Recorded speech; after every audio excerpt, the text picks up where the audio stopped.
ฝากไปถึงผู้บริหารค่ายโทรศัพท์แห่งหนึ่งนะครับสัญญาณอินเทอร์เน็ตสัญญาณ Wi-Fi สัญญาณโทรศัพท์ของท่านนะครับล้มบ่อยมากล่มดูอิลินะครับ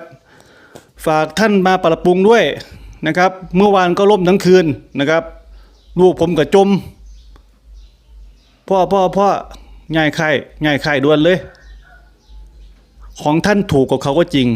แต่ล่มบ่อยๆแบบนี้มันมีผลกับการตัดสินใจที่ย้ายค่ายนะครับเขาแพงกว่าท่านอยู่100แต่ว่าเขาเร็วกว่าท่านนะแล้วก็เขาไม่ล่มด้วยอย่างเอเอสเนี่ยผมไม่เคยเห็นมันเขาล่มเลยนะ